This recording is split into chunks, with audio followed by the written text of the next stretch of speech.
네, 이렇게 수요 저녁 여러분 만나 뵈서 반갑습니다. 오늘 또 권사님 덕분에 함께 해주셔서 너무나 반갑습니다. 네, 오늘 우리가 함께 볼 하나님의 말씀은 계시록 11장 1절에서 14절까지의 말씀입니다.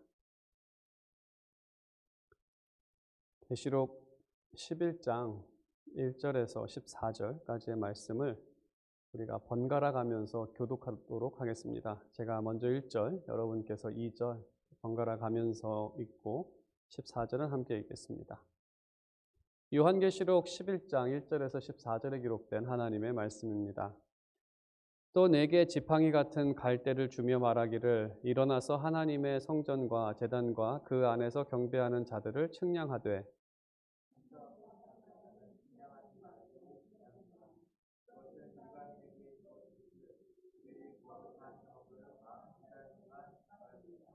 내가 나의 두 증인에게 권세를 주리니 그들이 굵은 베옷을 입고 1260일을 예언하리라.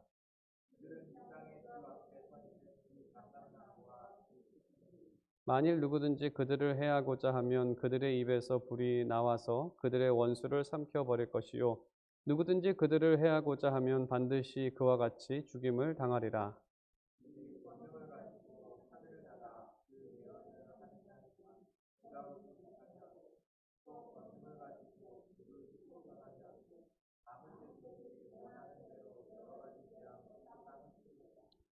그들이 그 증언을 마칠 때에 무저갱으로부터 올라오는 짐승이 그들과 더불어 전쟁을 일으켜 그들을 이기고 그들을 죽일 터인즉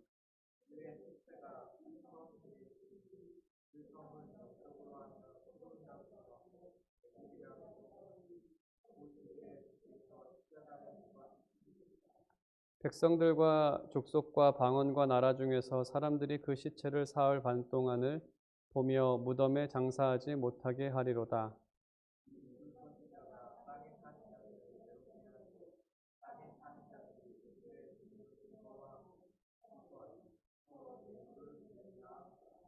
3일 반 후에 하나님께로부터 생기가 그들 속에 들어가매 그들이 발로 일어서니 구경하는 자들이 크게 두려워하더라.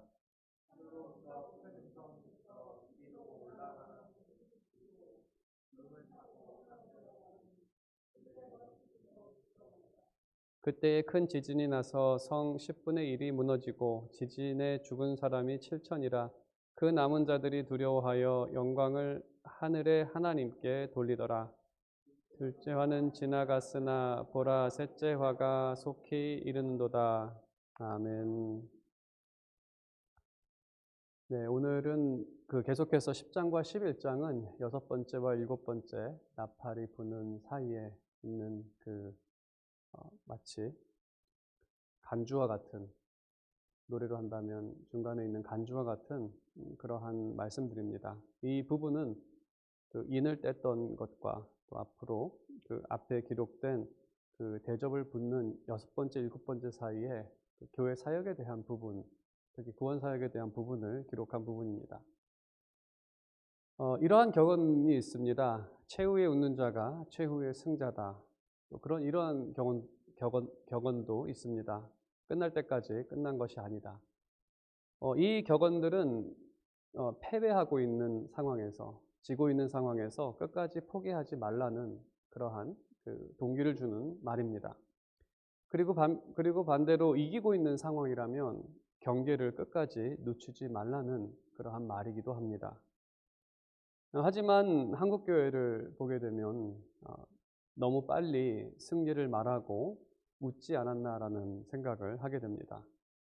우리가 살아가는 교회를 그냥 일반적으로 봤을 때 대부분 많은 부분에서 패하고 있다는 그러한 생각을 들게 합니다. 사회의 영향력으로 따진다면 교회를 더 이상 도덕적 모델로 생각하지 않습니다. 과거에는 그랬습니다.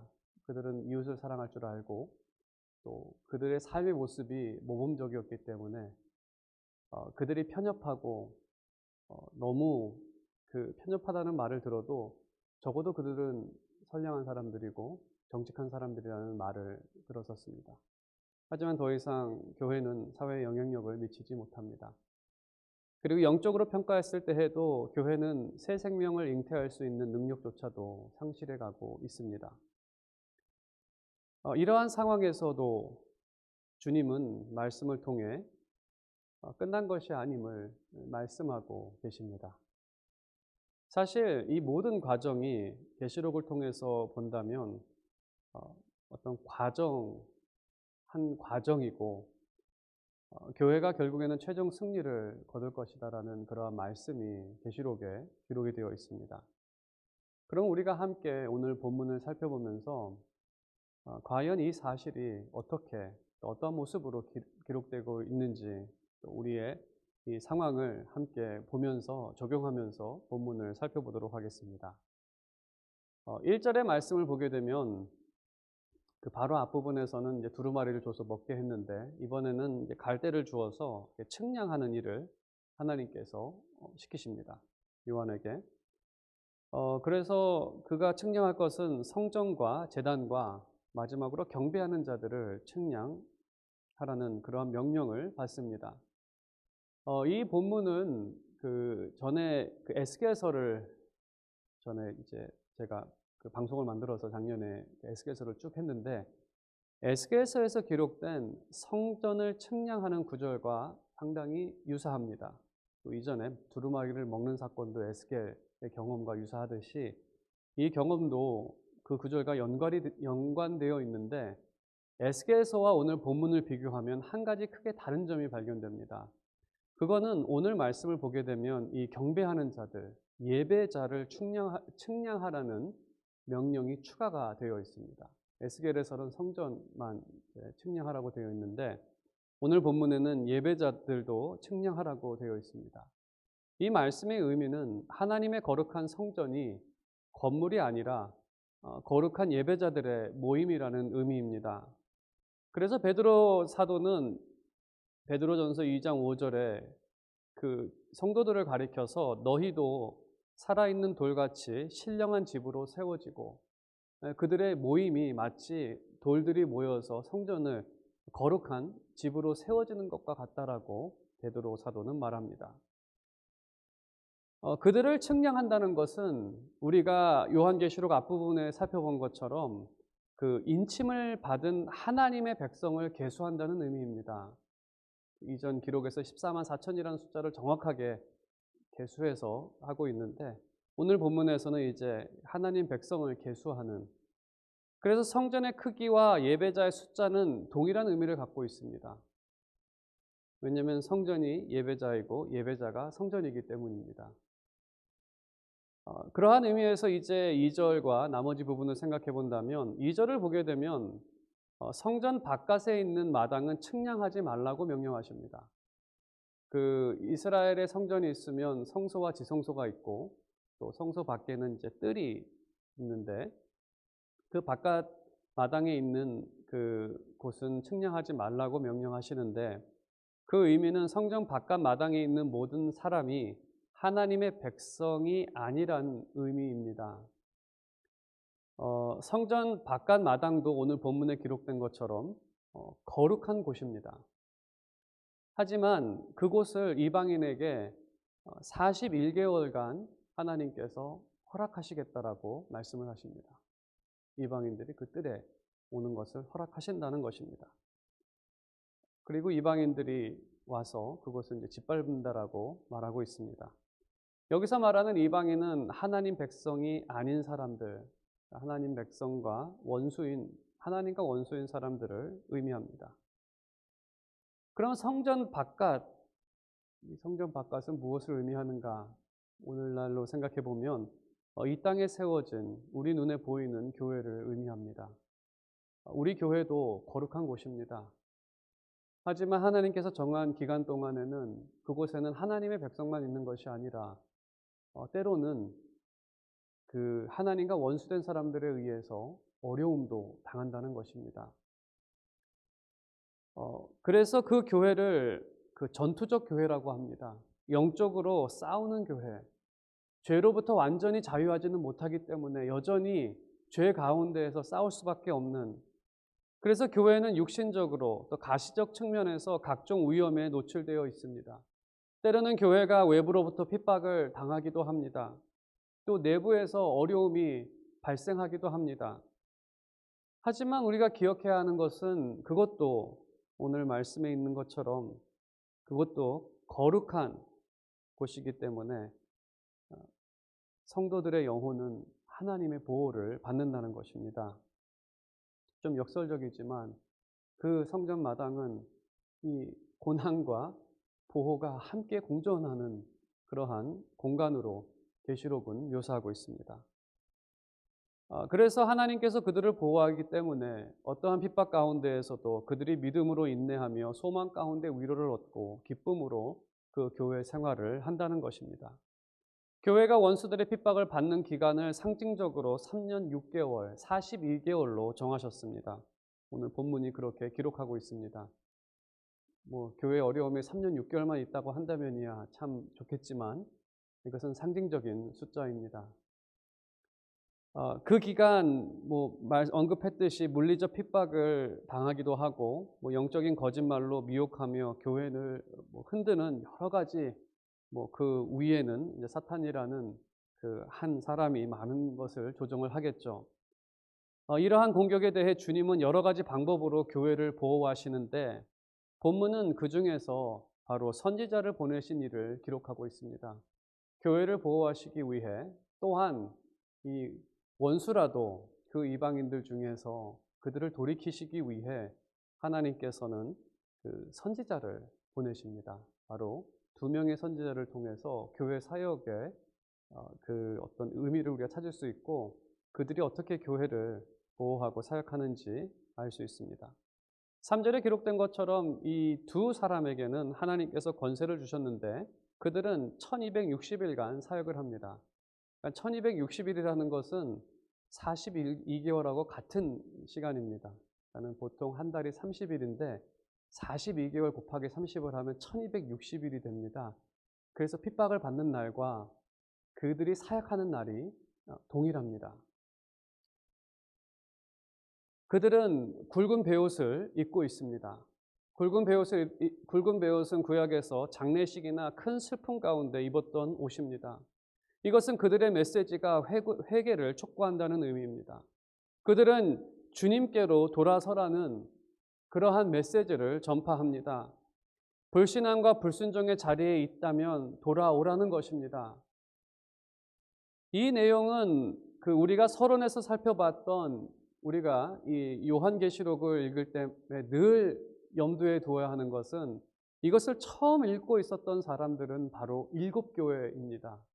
요한계시록 앞부분에서 언급되어진 우리가 그 7교회를 생각해 본다면 이 돌아오라는 선지자의 메시지는 어떤 교회는 전체 교회가 돌아와야 하는 경우도 있었고 또 어떤 교회는 그 교회 안에서 일부가 다른 교리를 따르거나 또 그 교회가 사랑이 결핍된 그러한 교회도 있었습니다. 이러한 교회들에게 참된 진리와 사랑으로 돌아오라고 선포하는 것입니다.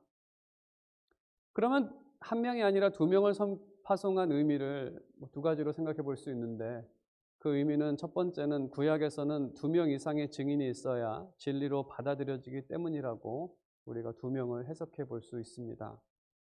하지만 4절 말씀에서 그 2 감람나무와 2 촛대를 생각해 보면 그것은 스가랴를 인용한 말씀인데 스가랴와 연결해서 생각을 하면 그 2 사람 스룹바벨과 대제사장 여호수아 그 전에 여호수아와 동명이인입니다.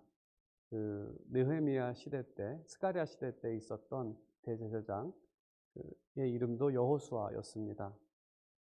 스룹바벨은 성전 재건을 주도했던 사람입니다. 그리고 대제사장 여호수아는 대제사장으로서 하나님과 백성의 중보자였습니다. 스룹바벨과 여호수아를 통해 본문에 등장한 2명의 역할을 생각한다면 하나님께서는 세우신 일꾼을 통해 자신의 백성을 돌이키시고 그들을 통해 이 교회 또 다른 말로 하면 성전 하나님의 나라를 세워가시고 또 그들을 하나님께로 회복하신다는 것입니다. 그것이 그들의 사역입니다. 선지자로서 메시지를 전하지만 돌이킨 자들에게 하나님과의 회복, 또 그 사람들을 통해서 그 하나님의 나라를 채워가는, 또 세워가는 역할을 합니다. 이 일을 위해 교회는 선지자로서 진리를 선포합니다. 그 말씀이 주님의 은혜로 회개가 되어지고 그들의 구원이 되어지고 하나님과의 회복이 결과됩니다. 또한 그들이 전하는 말씀은 오늘 본문에 언급되어 있는 것처럼 모세와 엘리야와 같은 권능이 있음을 말씀하고 있습니다. 6절에 하늘이 닫혀 비가 오지 않았다는 것은 엘리야의 권능을 의미합니다. 물을 피로 변하고 아무 때든지 재앙을 땅에 내리는 것은 모세의 권능을 의미합니다. 이 말씀을 읽었던 유대인이라면 이 본문들을 통해서 엘리야와 모세의 모습을 쉽게 봤을 것입니다. 이들의 공통점이라고 한다면 구원과 재앙이 그들이 전달한 말씀을 믿고 반응했느냐에 달려 있었습니다.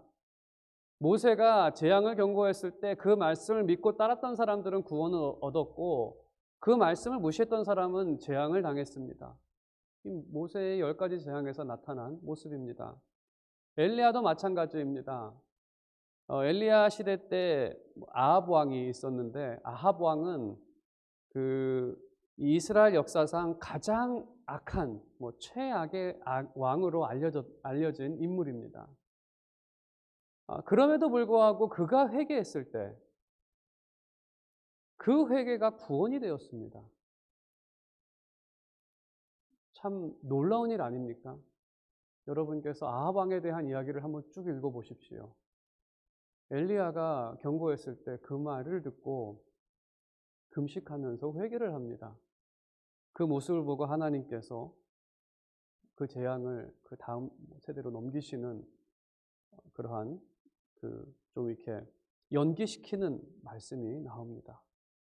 하지만 엘리야의 말을 거부한 사람들에게는 재앙이 내려졌습니다. 선지자를 무시한 그를 데리고 온 50명의 군사들이 그곳에서 하늘로부터 불이 내려와서 전부 다 죽게 되는 그러한 일도 엘리야 시대 때 있었던 일입니다. 이와 같은 권세가 바로 교회 시대에 또 교회 시대가 선포하는 말씀에도 이러한 권능이 있다라는 것이 바로 오늘 말씀의 포인트입니다. 교회가 갖고 있는 권능이 무엇인가 그거를 말씀을 드린다면 마태복음에서 예수님께서는 이렇게 말씀하셨습니다. 교회가 땅에서 매면 하늘에서도 맬 것이고 땅에서 풀면 하늘에서도 풀 것이다 라고 주님께서 말씀하십니다. 이 말씀의 의미는 교회가 복음을 선포하고 복음의 말씀을 들은 사람들이 그 복음의 말씀을 믿고 회개했을 때 교회는 그에게 하나님의 백성이 되었다고 선포하며 그 증표로 세례를 베풉니다. 교회가 베푸는 세례는 아버지와 아들과 성령의 이름, 바로 성삼위 하나님의 이름으로 베풀어집니다. 그 의미는 그에게 하나님의 이름이 새겨졌다는, 바로 하나님의 백성이 되었다라는 의미입니다.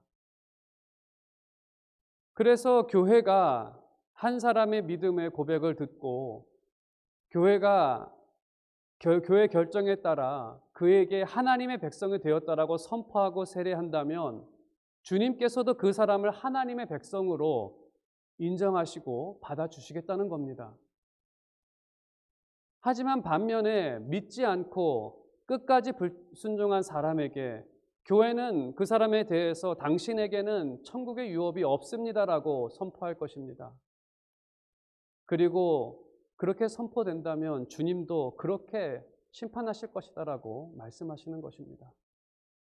땅에서 매면 하늘에서도 맬 것이고 땅에서 풀면 하늘에서도 풀 것이다. 그것이 바로 말씀 전하는 자에게 있는 권능입니다. 바로 교회 선포에 그러한 놀라운 능력이 있습니다. 그래서 그 권한을 갖고 교회는 복음을 선포하며 구원의 선물을 전달합니다. 믿고 회개한 영혼은 하나님과 회복되고 그들을 통해 교회가 세워집니다. 하나님 나라가 하나님 백성으로 채워집니다. 교회가 오류를 범하지 않고 참되게 분별하여 그것을 선포했을 때 그것은 하늘의 결정이 되는 것입니다. 이제 이렇게 1200 그러한 방법으로 이 핍박 가운데서 교회는 날마다 성장했었고 또 복음이 선포되었고 그렇게 하나님의 나라가 세워졌습니다.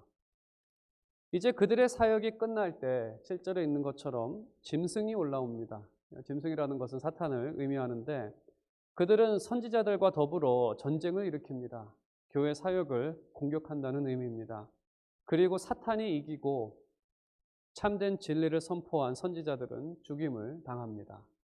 그게 7절의 말씀입니다. 예수님께서는 이러한 일이 있음을 미리 아시고 다음과 같이 제자들에게 권면하셨습니다.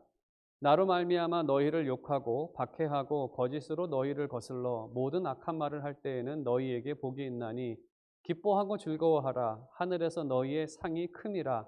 너희 전에 있던 선지자들도 이같이 박해하였느니라. 참된 말씀을 전한 선지자들은 늘 박해를 받아왔었고 이 시대도 마찬가지라는 것입니다. 하나님의 진리를 선포하는 자가 세상의 환영을 받지 못합니다. 왜냐하면 하나님의 진리를 미워하기 때문에 그럴 수밖에 없습니다. 이와 마찬가지로 하나님의 진리를 선포하는 교회도 세상에서는 핍박과 어려움을 당합니다. 8절에서 그 이유를 우리가 찾아볼 수 있습니다. 왜냐하면 세상은 영적으로 말한다면 소돔과 같은 곳이고 소돔이라면 죄악이 심히 무거운 곳이고 의로운 사람이 고통당하는 곳입니다. 또 세상은 애국과 같은 곳입니다. 사탄이 사람들을 자신의 종으로 삼고 있는 곳, 그 사람들은 그들의 주인인 사탄의 명령에 따라 움직이고 살아간다는 겁니다. 그리고 마지막으로 무엇보다 세상은 주님을 십자가에 못 박은 곳입니다. 그걸 예루살렘이라고 할 수 있겠죠. 세상은 예루살렘입니다. 주님을 십자가에 못 박은 곳입니다. 지금 우리가 살아가는 세상은 2000년 전 주님 계실 때보다 더 악해졌으면 악해졌지 나아지지는 않았습니다. 그래서 주님처럼 세상의 죄를 지적하거나 하나님의 심판을 선포할 때 세상은 그러한 메시지를 싫어합니다. 진리의 빛을 보고 싶어 하지 않고 또 그것을 애써 외면하며 그러한 복음을 우습게 그리고 생각하고 가볍게 받아들이는, 그래서 이러한 진리를 선포하는 사람이 없어지는 것을 즐거워합니다. 세상은 참된 진리를 선포하는 교회의 멸망을 아주 즐거워합니다. 교회가 참된 진리를 선포하며 세상의 죄를 지적하는 것은 어떠한 이 나쁜 마음은 아닙니다. 그들을 미워하는 마음에서 그들의 죄를 깨닫게 하는 것이 아닙니다. 오히려 그 반대입니다. 진정으로 이 말씀을 전하는 자들이 또 교회가 바라는 것은 그들이 죄를 깨달아 구원의 주님을 붙잡게 하는 그 구원의 목적이 있다는 겁니다. 죄인이 회개하여 하나님께 회복하고자 하는 마음에서, 당연히 그러한 마음에서 그들의 죄를 지적하고 진리를 선포해야 합니다. 하지만 이러한 교회의 사역은 우리가 살아가는 이 현대 시대에 들어가면서 점점 사라지고 있습니다. 몇 가지 이유를 생각해 볼 수 있는데 이러한 이유들이 주변에서 나타나는 것 같습니다. 현대 설교는 현대 사람들은 책망을 싫어하기 때문에, 그래서 현대 설교는 책망을 싫어하고 칭찬을 좋아하는 성도들의 수준에 맞춰져 있습니다. 그래서 늘 잘했다라는 얘기밖에 안 합니다. 열심히 살았습니다. 잘 살고 있습니다. 하나님의 뜻이 중요한 것이 아니라 그들의 입맛이 더 중요한, 그래서 그들의 입맛에 맞춰져 있는,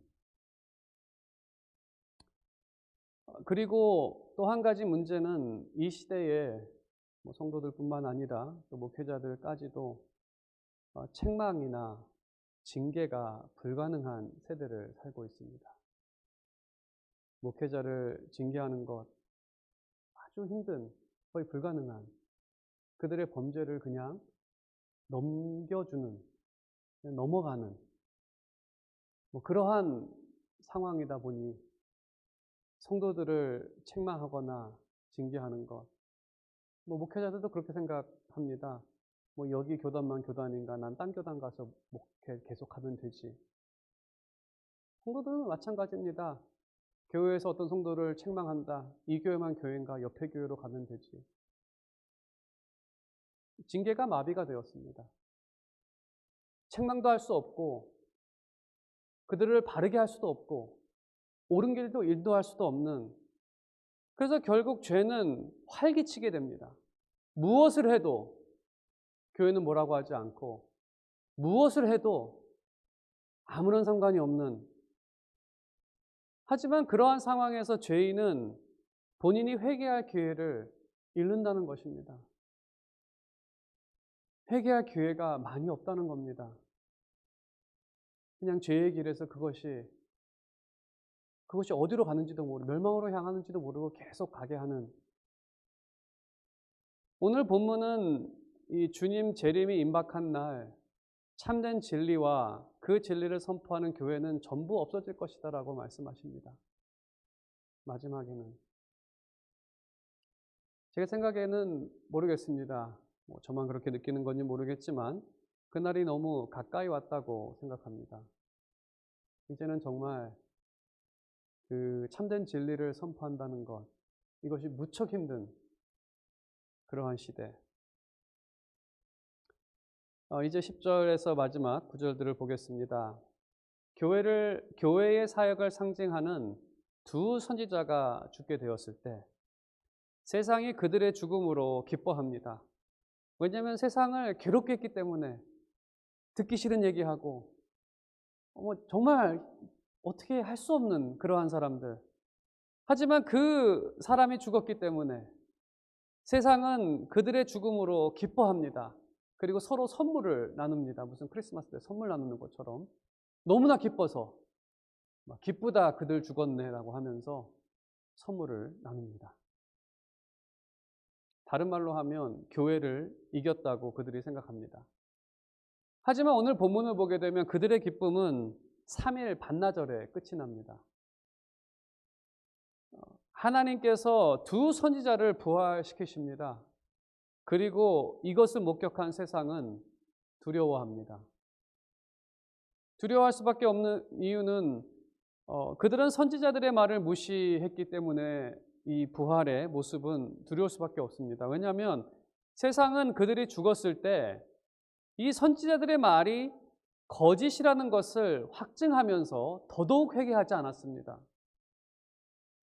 그들이 죽을 때, 만일에 이게 예수 그리스도의 죽음과 부활을 생각해 본다면 그들은 이렇게 생각했을 것입니다. 그들이 죽어가고 있을 때 하나님이 살아계시다면 아마 저 사람들을 구원하실 거야.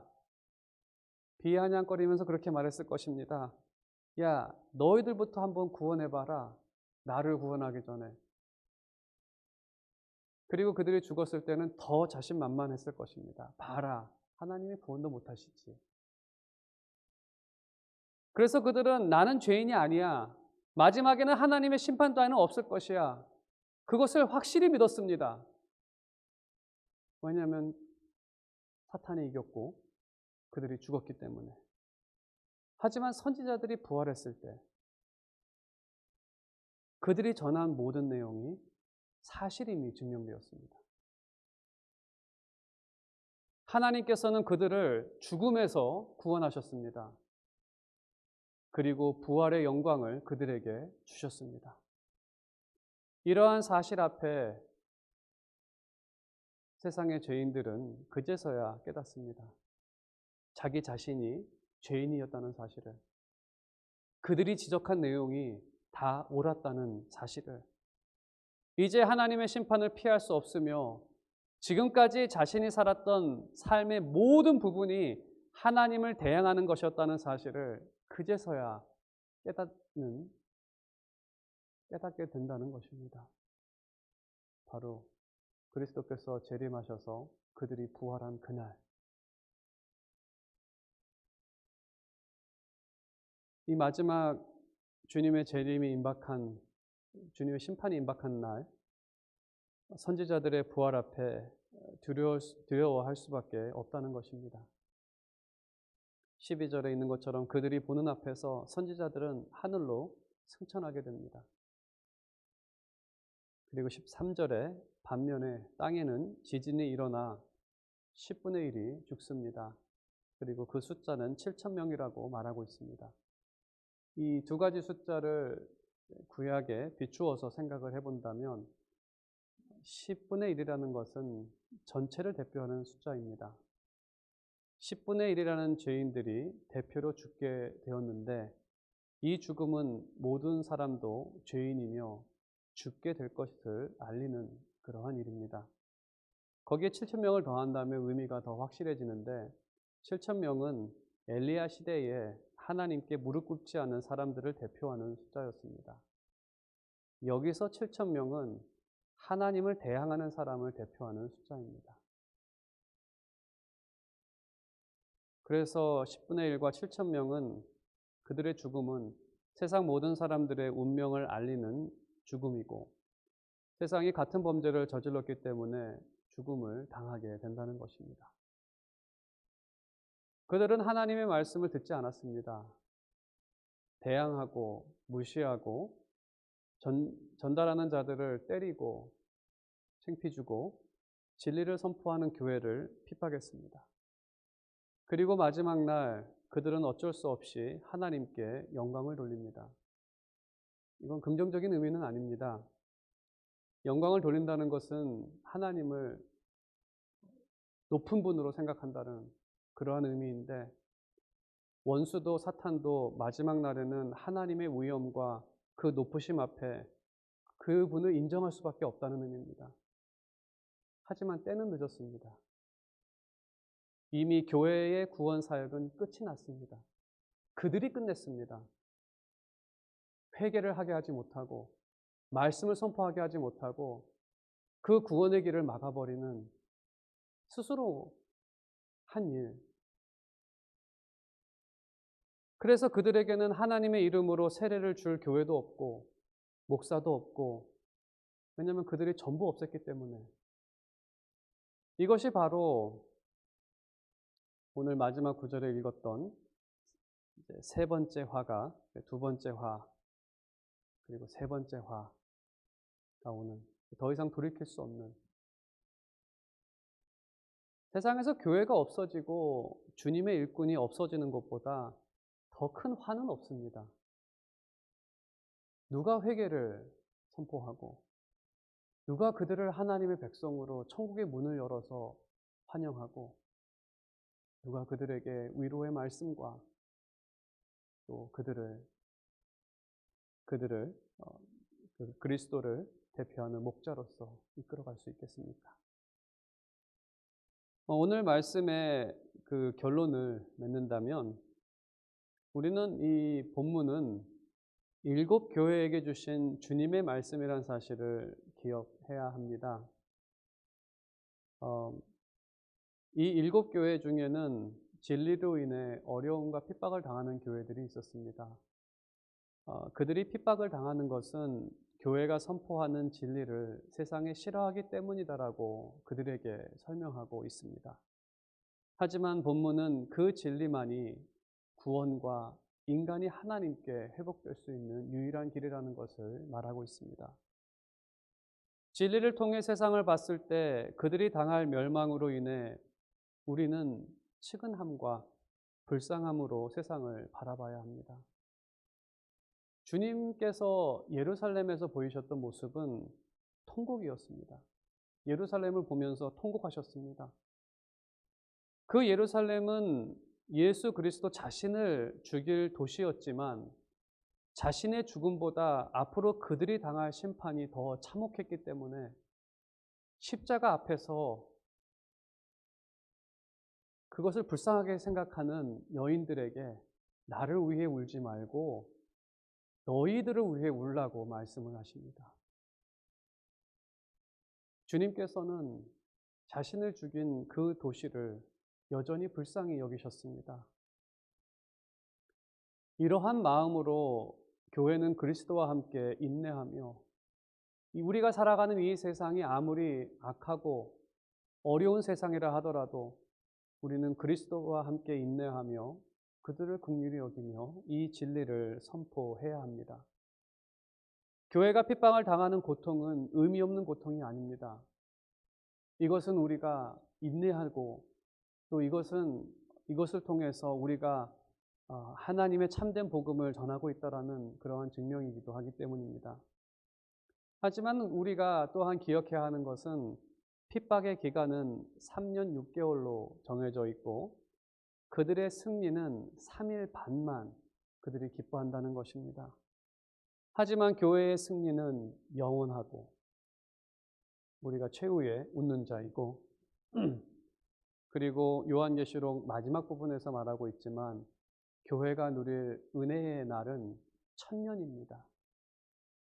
핍박은 3년 6개월밖에 되지 않지만 교회의 은혜는 1000년입니다.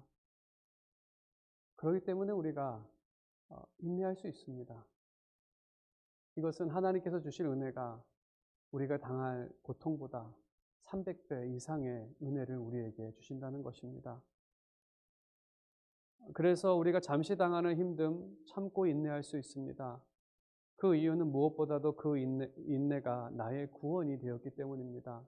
전에는 우리도 세상 사람들처럼 이방 사람들처럼 거룩한 곳에서 함부로 행했던 그러한 사람들이었지만 주님의 인내가 우리를 회개로 인도하였고 지금 은혜 받는 자리로 우리를 서게 하셨기 때문에 우리도 다른 사람들을 위해 그들을 긍휼히 생각함으로 인내할 수 있는 것입니다.